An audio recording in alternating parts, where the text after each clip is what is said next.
পুরান চাল ভাতে পারে যে সেটার প্রমাণ হয়েছে যে আমি প্রতিটা ক্ষেত্রে আপনাদের দোয়ায় আমি সবার কাছে একটা প্রিয় মানুষ। আমার কাছে মনে হচ্ছে যে সবাই আমারে খুব রেসপেক্ট করে, আদর করে, ভালোবাসা দেয়। সেই ভালোবাসা নিয়ে আমি চলি। তো এতটুকু বলতে পারি যে ইনশাল্লাহ আমাদের প্যানেল আশাবাদী আমরা যে ইনশাল্লাহ আমরা জয়ী হব।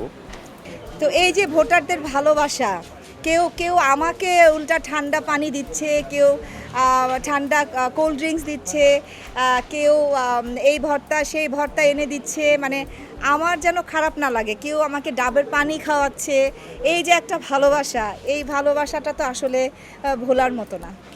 আমি জয়ী হওয়া মানে আমার মায়ের জয়ী হওয়া, উনি বেশি খুশি হবেন।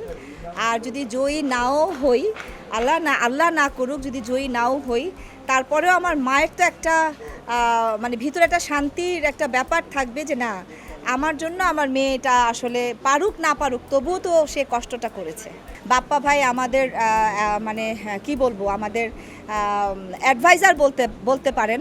এবং আমরা যদি মানে আসতে পারি, ইনশাল্লাহ বাপ্পা ভাই আমাদের কমিটির অ্যাডভাইজার থাকবেন।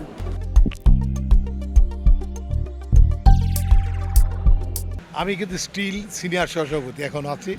যতদিন নতুনরা না আসবে ততদিন আমি একই পদে আবার দাঁড়িয়েছি। কারণ হলো এটা বিশেষ কারণ, ব্যাখ্যাটা আপনাকে পার্সোনালি দিব। দাঁড়াতে হয়েছে, এটা আমার খুব প্রমোশনের তা না, বাট ভালোবাসার খাতিরে দাঁড়িয়েছি এবং সম্মানের খাতিরে। যারা শিবাশানু ভাই আমাকে এত সম্মান করে, আমার সামনে সে বসেও না, আমাকে বসে এসে দাঁড়িয়ে থাকে। এই সম্মানটুকু চায় মানুষ, আমি তাই চাই। আমি পেয়েছি বিদায়, তার সাথে আমি সহযোগিতা করছি। একটা শিল্পী সমিতি কিন্তু ব্যাপক কিছু করে দিতে পারবে না। মানুষের শিল্পীদের সম্মান রক্ষা, তারপর তাদের কেউ টাকা দিচ্ছে না, কাজ করিয়েছে সেগুলো আমাদের দেখা, তারপর কোথাও যে বিপদে পড়েছে শুটিংয়ে সেখানে রেস্কিউ করা, হেল্প করা, যেটা আমি করেই থাকি। আমি দেশের যেখানে যে বিপদে পড়ে আমি লোকাল থানা ওসিকে বলি যে তুমি ভাই হেল্প করো, আমার শিল্পীরা আটকে গেছে, করে।